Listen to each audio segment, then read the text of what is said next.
আসসালামু আলাইকুম। আজকে 5ই আগস্ট। 5ই আগস্ট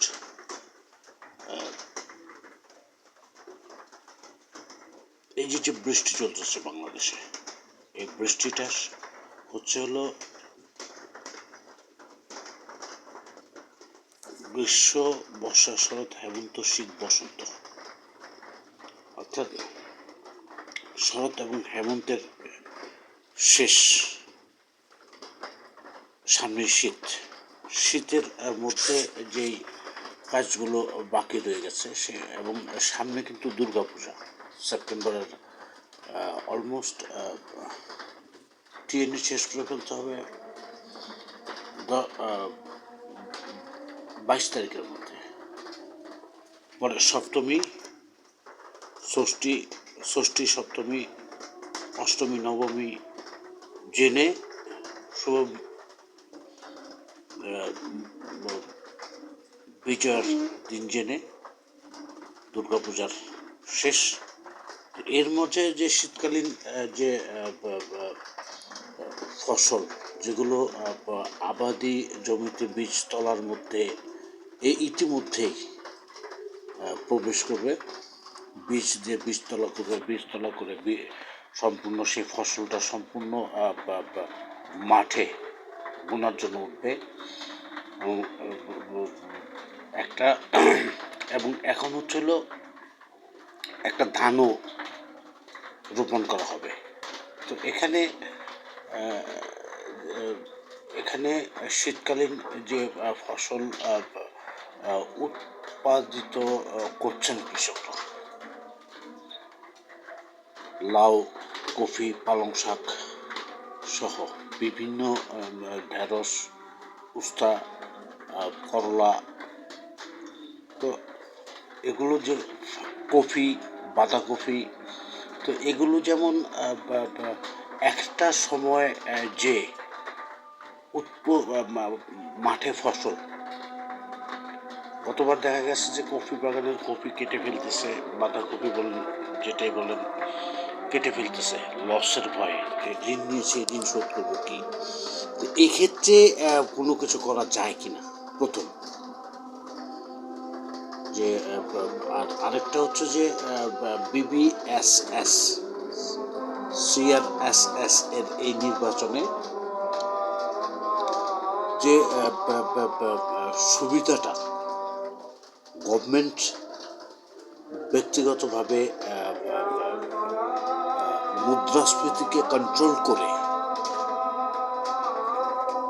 মুদ্রাস্ফীতির পরিমাণকে কন্ট্রোল করে দেন বাজারে পণ্যের ওজনকে ঠিক রাখতে, পণ্য ঠিক রেখে 1 কেজি পণ্যের ওজন স্বাভাবিক এবং সাবলীল দামে, কম দামে বিক্রি করার জন্য যে উদ্যোগ, সেই উদ্যোগের মধ্যে এই সকল উৎপন্নকারী আবাদি জমির যে যারা লিজ নিচ্ছেন, তাদেরকে সাহায্য করার মতন কোনো প্রকার প্রক্রিয়া বা ফসলগুলো যেন নষ্ট না করে, সেগুলো আগেই সংগ্রহ করে এখানে ফোর্সের 3 বেলার খাবার হয়, আলু সহ, কুমড়া সহ। তো এগুলোকে সংরক্ষণ প্রকল্পে কিছু করা যায় কিনা, এবং যারা কৃষক, যারা সার, বীজতলা তৈরি করা, তারপর হচ্ছিল কৃষি জমিতে আধুনিক যন্ত্রাংশ দিয়ে ফসল বুনে ফসল উৎপন্ন হওয়ার আগ পর্যন্ত যে খরচটা হয়, যেটাকে ফরেন ভাষায় বলে সিএম, তো সেই খরচটা যখন লসের পর্যায়ে বেশি হয়, তখন হচ্ছিল একটা কাস্টম, যদি মনে করেন যে স্বাভাবিকভাবেই $5, $6 সিএম, সেটা ক্লাসিক কাস্টিউম হলে কেউ কেউ ধরে আপনার 42, 44, 46, 57 US ডলার পর্যন্ত বেসিক টি শার্ট বা র্যাগল্যান্ড ফুল স্লিভ এই জাতীয় যখন টি শার্টগুলো যখন আপনার রিচেক খায় অথবা বায়ার না করে দেয় বা জিএমবিএস থেকে বলে যে এটা চলবে না, তখন কিন্তু এটা বাজারে নেমে আসে লেফট ওভার স্টক লট হয়ে। এই জাতীয় ফসল যেগুলো আছে সেই ফসল গুলো তখন সেম একটা ক্যাটাগরিতে পরিণত হয়ে যায়, যেগুলো ডিজাস্টার করার জন্য, ধ্বংস করে দেওয়ার জন্য কৃষকরা তৈরি থাকে। সেক্ষেত্রে যদি কৃষকদের ভেতরে ঢুকে ফোর্সের যে অবদান, মানে সবাই তো বর্ডার গার্ডস, আনসার বাহিনী, তারপর হচ্ছে হলো বিভিন্ন গ্রাম সরকারদের দ্বারা গঠিত, বিভিন্ন চৌকিদারদের দ্বারা গঠিত বিভিন্ন বাহিনী নিয়ে তৎপর। এদের কাছ থেকে যেমন এখানেও দেখা গেছে যে নেতা বেশি, সদস্য সংখ্যা কম। তো এদেরকে সদস্য বেশি করে বাড়িয়ে নেতার সংখ্যা কমিয়ে বাজারে মুদ্রাস্ফীতির পরিমাণকে সঠিকভাবে আন্তর্জাতিক বিশ্বের সাথে সম পরিমাণ দৌড়ে অংশগ্রহণ করার জন্য কন্ট্রোল করে দেন বাংলাদেশের টাকার মানকে শক্ত করার জন্য এখনো পর্যন্ত কিন্তু বাংলাদেশের টাকার মান অনেক শক্তিশালী। ইন্ডিয়ায় টাকার মান শক্তিশালী, পাকিস্তানে, চায়নায় টাকার মান শক্তিশালী, জাপানের কারেন্সির মান শক্তিশালী। খেয়াল করলে দেখা যাবে যে US ডলারের যে বিপর্যয়, সেটা 1973 সালের যে ডিজাস্টার, সেটা অলরেডি ক্রস করে গেছে। এখন অনেকটা দুইটা ঈদ, একটা ওয়ার্ল্ড কাপ, এখানে একটু সামঞ্জস্যহীনতা হলেও যদি নিজেরা সৎ এবং তৎপর থাকা যায়, আমার মনে হয় না যে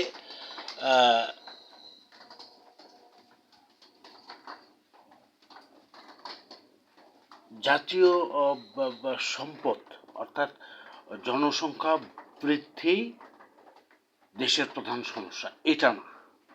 জনসংখ্যা বৃদ্ধি দেশের প্রধান শক্তি। এই শক্তিকে শক্তরূপে দক্ষ বিনিয়োগকারী, দক্ষ শ্রমিক, দক্ষ প্রতিষ্ঠান, দক্ষ বিনিয়োগকারী এবং দক্ষ সামরিক শক্তিকে কাজে লাগিয়ে এর থেকে কিন্তু ওভারকাম করা একেবারেই সহজ, সময় লাগবে একটু। আর আজকে হলো 173 দিন, 12ই ফেব্রুয়ারি 2026 সালে হানা ভোটের মাধ্যমে ক্ষমতায় এসেছে বাংলাদেশ জাতীয়তাবাদী দল এবং সাথে জামায়াতে ইসলামী। ওনাদের যদি সার্বিকভাবে খেয়াল করবেন যে প্রথমে ওনারা 2024 সালে ঢুকেছিলেন অন্তর্বর্তীকালীন সরকার দিয়ে, যেটা প্রথমে অনারেবল ব্যারিস্টার জাইমা রহমান তত্ত্বাবধায়ক সরকার হিসেবে ওনার পার্সোনাল টাইম লাইনে লাইকে দিয়েছিলেন, এবং পরে যেটা 6ই আগস্ট থেকে শুরু করে একটা পর্যায়ে এসে শতাব্দীর 50তম বছরের সাংবিধানিক বছরের পূর্তি উপলক্ষে রাষ্ট্রপতি মহোদয়ের ক্ষমতা বাড়ানো হয়। সেখানে আবার আপনারা যদি অনারেবল ডক্টর ইউনূসকেই ক্ষমতায় রাখতেন, জাহাঙ্গীর স্যারকেই ক্ষমতায় রাখতেন, তাহলে কেন এখানে আগে রেজওয়ানা হোসেন আপাকে প্রধান উপদেষ্টা দিয়ে নির্বাচনের আগে ওনাকে মুখ্য করে উঠালেন না? উঠানো কিন্তু উচিত ছিল। গত বছর জাতিসংঘের সাধারণ পরিষদে অংশগ্রহণ করতে যেয়ে আপনারা যদি তারেক জিয়াউর রহমানকে মুখ্য হিসেবে রাখবেন, তবে কেন বাংলাদেশ লগোর পাশে sir doctor Mohammad Yunus sir বা মির্জা ফখরুল ইসলাম আলমগীরকে রেখেছিলেন? ওই সময় অনারেবল মির্জা ফখরুল ইসলাম ছিলেন বিএনপির মহাসচিব, কিন্তু বাংলাদেশের কিন্তু কেউ ছিলেন না।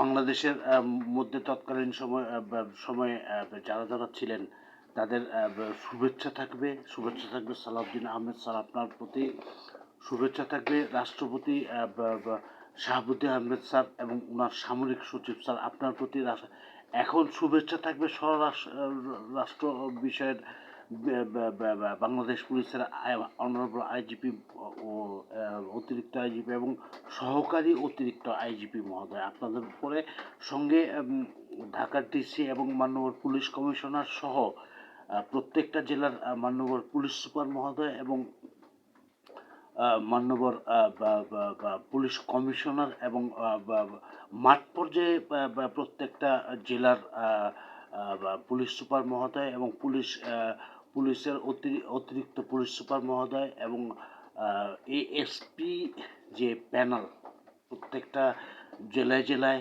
শক্ত করে না গেলে তো সামনে বিপদ। ইতিমধ্যে কিন্তু আমি ব্যক্তিগতভাবে বলছি যে বাংলাদেশ সশস্ত্র, যেহেতু রাষ্ট্রপতি শাহাবুদ্দিন আহমেদ স্যার নেই এবং বাংলাদেশটা রাষ্ট্রপতি শাসিত সরকার, সেহেতু অনারেবল জেনারেল ওয়াকার স্যার হলেন সশস্ত্র বাহিনীর প্রধান।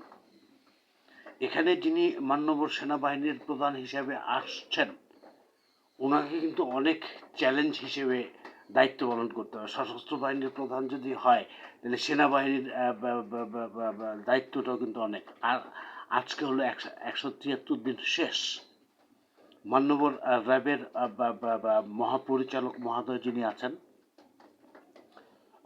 উপমহাপরিচালক, সহকারী মহাপরিচালক, সচিব, উপসচিব এবং সহকারী সচিব, মন্ত্রী, প্রতিমন্ত্রী এবং প্রতিমন্ত্রী মহোদয় যারা আছেন, যেখান থেকে রুট লেভেলে নেমে যাদের কাজ করতে হবে বা হচ্ছে, আমাদের পদচারণাগুলো থাকবে যেন সমসাময়িক দুর্নীতিগুলো তো মেকআপ হয়ে গেছে। একটা মার্চেন্ডাইজার কাজ করতে গেলে ও 5% ওর কাজের ফাঁক দিয়ে কমিশন নিবে, এটা কোনো ব্যাপার না, এটা হয়। বাট উৎপন্নকারী ফসলের যে কৃষকরা যে ক্ষতিগ্রস্ত হবে বা হচ্ছে, বা বন্যায় যে সকল অঞ্চলগুলো ডুবে গেছে, সে সকল অঞ্চলগুলোর যে মেনটেনেন্স করার জন্যে বাংলাদেশ সশস্ত্র বাহিনীকে একটা দিক দিয়ে এগুলে আমার মনে হয় বিবিআই নিউজের মনে হয় যে অনেক ভালো হয়। আর আরেকটা হচ্ছে হলো যে এই সকল ক্ষেত্রে দেখা গেছে যে অনেক সময় এরা এগুলোকে নষ্ট করে দেয়, পুড়িয়ে ফেলে ফল এবং ফসল এবং দৈনন্দিন যে তরিতরকারি, কাঁচা এবং শুকনো ফসল, সঙ্গে যেমন মাত্র গরুর কোরবানির ঈদ শেষ হয়েছে, গরুর উৎপাদনের আগামী বছরের লক্ষ্যমাত্রায় কোন কোন দেশকে নিয়ে লাইক হচ্ছে হলো নিউজিল্যান্ড, অস্ট্রেলিয়া, বাহামা অঞ্চল বা India, Pakistan, Germany, England, Saudi Arabia বা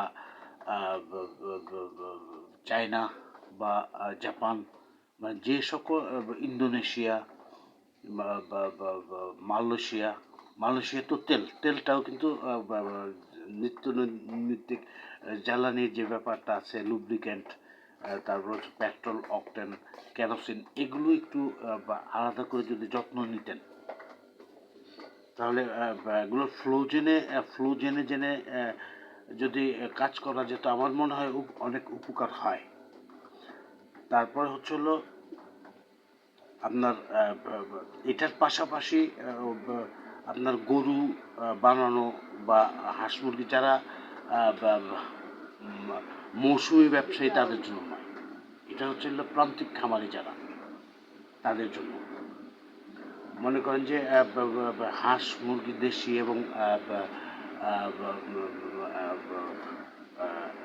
দেশি এবং হাইব্রিড, তার সাথে মনে করেন যে এগুলো ডিম বা কবুতর, ঘুঘু, যেগুলো বাজারে চলতেছে, এগুলোকে যদি উৎপাদনের একটা লক্ষ্যমাত্রা রেখে কাবিখার মাধ্যমে যারা বেকার, মানে ওই যে কিছু কিছু জায়গার মধ্যে আছে যে শিক্ষিত কিন্তু টেকনিক্যাল কাজগুলো অনেক জায়গায় বোঝে না, এবং রাজনীতি করতে করতে ভেতরে এসে যায় যে হামসে বড়া হ্যাঁ করে, বাট যখন ফিল্ডে যেয়ে কাজ করবেন তখন দেখা গেছে যে উনি মাস্টার্স কমপ্লিট করা, বাট একটু দেখাই দিলে ওনার পক্ষে সামথিং ইজ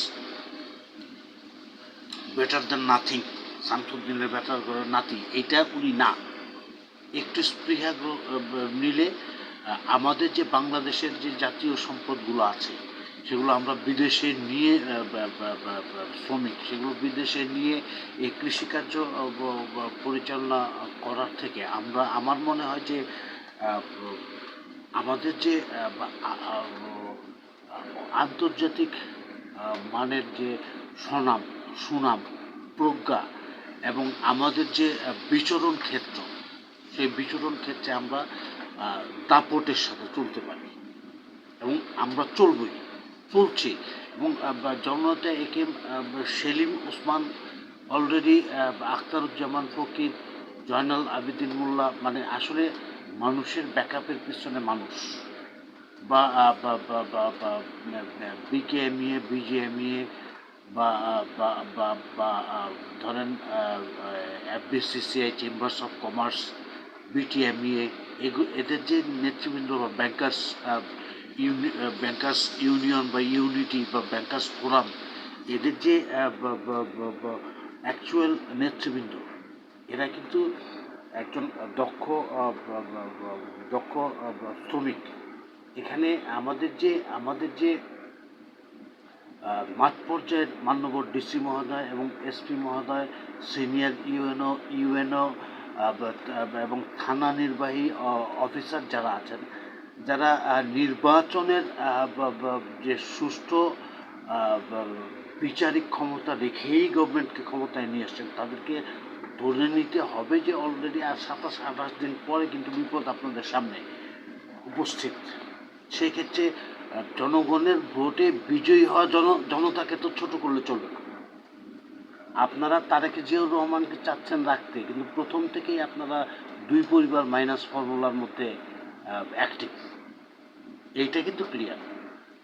দুই পরিবারের যারা আছেন, আমার দুঃসময়ের জাতির জনক যারা আছেন, তারা কিন্তু প্রত্যেকে ব্যাংকার দিয়েও বিশ্বাস করছেন, বিমা দিয়েও বিশ্বাস করছেন, নিজেদের পারিবারিক সব কিছুই কিন্তু করতেছেন, বাট একদম মাঠ পর্যায়ে যে রেন্টাল পদ্ধতির যে প্রচলন শুরু হয়েছে, সেটা একটা প্রকোপে পরিণত হয়ে গিয়েছে। সেই প্রকোপ থেকে আমাদেরকে কিভাবে আলাদা করতে হবে, আর আমাদের জাতীয় সম্পদ জনসংখ্যা আমাদের এখন কিন্তু জনশক্তিতে রূপান্তরিত হয়ে গেছে। এটাকে মারামারি, কাটাকাটি বা হানাহানিতে লাগানোর এখন কোনো সময় নাই। এটাকে মারামারি, হানাহানিতে রূপান্তরিত করে এখন কোনো সময় নাই। সুতরাং আমাদেরকে কাজ করে এগিয়ে যেতে হবে। 666 46 ক 7777 এগুলো হচ্ছে হলো 1234 প্রোটোকল 1 2 1 3 5 7 9 প্লাস .19 2468 প্লাস .20/130 অ্যামেন্ডমেন্ট সহ 2003/04 2004/26 এখানে কিন্তু অনেক অফিসার্স আছেন যারা দক্ষ, বিজ্ঞ, অভিজ্ঞ এবং প্রজ্ঞাসম্পন্ন, সৎ এবং শক্তিশালী, কিন্তু ভিতরে না তাদের উপরে ওঠার ক্ষমতা নাই, যার জন্য তারা কিন্তু তারা ভেঙে নাই, তাদের স্টুডেন্টস যারা আছে, অর্থাৎ 99 হলো এক পার্ট প্লাস 1 হচ্ছে আরেক পার্ট, 198 হচ্ছে এক পার্ট প্লাস 2 হচ্ছে আরেক পার্ট, 297 হলো এক পার্ট প্লাস 3 হচ্ছে আরেক পার্ট। এই বেসিক যেই ধারণাগুলো ওনাদেরকে যদি শক্তভাবে কাজে লাগানো যায়, তবে বাংলাদেশ সেনাবাহিনী, বিমান বাহিনী এবং নৌবাহিনী এবং এদের first elite force border guards, আমি মনে করি যে এখনও পর্যন্ত সারা পৃথিবীর মধ্যে সবচাইতে দশম শক্তিশালী ফোর্স চেক চ্যানেলগুলোর মধ্যে একটা, যাদেরকে অবজ্ঞা করার মতন কোনো সুযোগই নেই। আর দ্বিতীয়টা হচ্ছে হলো যে second elite force rapid action force, যেটা র্যাপ, যারা এখনও পর্যন্ত তাদের 12টা সেক্টর নিয়ে এখন পর্যন্ত দক্ষ এবং দক্ষতার সাথে কাজ করছেন, এবং সঙ্গে বাংলাদেশ পুলিশ মাননীয় আইজিপি এবং প্রত্যেকটা সাবেক আইজিপি, অতিরিক্ত মহাপরিদর্শক এবং সহকারী পরিদর্শক যারা আছেন, তারাও কিন্তু তাদেরকে নিয়ে জাম্প করেছেন। তো এখন বসে থাকার সময় নেই, আর কিছু ক্ষেত্রে কিছু ছাড় দিয়ে চালাতে হয়। মাননীয় প্রধানমন্ত্রীকে যদি রাখবেনই, তাহলে উনি কিন্তু বাজেট দিয়েছেন 9,30+ লাখ হাজার কোটি টাকা, কম না কিন্তু। যেটা প্রিভিয়াস বছরে ছিল 7,90,000 কোটি, তার আগের বছরে ছিল 7,97,000 কোটি, তার আগের বছর ছিল 6,78,000 কোটি। সো দিন দিন আমাদেরকে যে মুদ্রাস্ফীতি কন্ট্রোল করার সুযোগ বাংলাদেশ ফোর্স দিয়েছে, এখানে কিভাবে স্যাটেলাইট চলে তা কাউকে না বুঝিয়ে কাজে এক্সপার্ট করে দেন নিজেদের যদি এগোনো যায়, তবে মনে হয় অনেক ভালো করবে বাংলাদেশ ফোর্স সহ স্যার প্রত্যেকটা দেশের মাননীয় প্রেসিডেন্ট, মাননীয় রাষ্ট্রপতি এবং মাননীয় ফোর্স চিফ সহ এবং সাধারণ যারা বিজ্ঞ সম্মানিত নাগরিক, প্রত্যেকেই বিবিআই নিউজের শুভেচ্ছা। বিবিআই নিউজের শুভেচ্ছা প্রজেক্টগুলো কিন্তু অনেক বড় প্রজেক্ট। এখানে নেতা কম, সদস্য বেশি, সদস্য কম, নেতা বেশি হলে তখন বিপদে পড়ে যেতে হয়। মাননীয় যারা শুনবেন, প্রত্যেকেই শুভেচ্ছা এবং প্রত্যেকেই আগামী শীতে বাংলাদেশের সাথে থাকার জন্য ধন্যবাদ।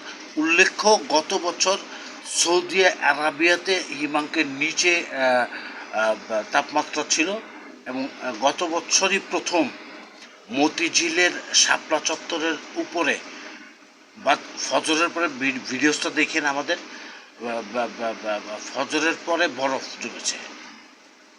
এখানে ইন্দিরা রোড থেকে যে এলিভেটরটা এয়ারপোর্ট এবং এয়ারপোর্টের থেকে এটাকে আপনার পশ্চিম দিকে ডাইভার্সন করে একদম সম্পূর্ণ আশুলিয়া পর্যন্ত নিয়ে যাওয়ার যে প্রচেষ্টা, সেই প্রচেষ্টায় ধন্যবাদ জানাবো অবশ্যই বাংলাদেশ সেনাবাহিনীর প্রত্যেকটা কমিশনড এবং প্রত্যেকটা নন কমিশনড যারা আছেন, এর সঙ্গে যারা যারা কাজ করেছেন তাদের সবাইকে, এবং আপনাদের ঋণ বাংলাদেশ ভুলতে পারবে না। জাতির জনক বঙ্গবন্ধু শেখ মুজিবুর রহমান ভুলতে পারবেন না, ওনার মেয়ে শেখ হাসিনা ভুলতে পারবেন না, সজীব ওয়াজেদ জয়, শেখ রেহানা, রেদওয়ান সিদ্দিকী, সায়েমা ওয়াজেদ পুতুল, টিউলিপ সিদ্দিকী, জাইমার রহমান, তারেক জিয়াউর রহমান, আরাফাত রহমান কুকুর, স্ত্রী ডাক্তার সিথি, রাষ্ট্রপতি এইচ.এম. এরশাদ। আসলে আপনারা তো রাজনীতি করেন না, লিডারদেরকে দিয়ে রাজনীতি করান। এই যে তাদের যে ব্যাকআপ, সেই ব্যাকআপটার থেকে আপনারা কেউ কোথাও পিছিয়ে নাই, আশা করি থাকবেন না। মোহাম্মদ ইমরানুল ইসলাম, বিবিআই নিউজ।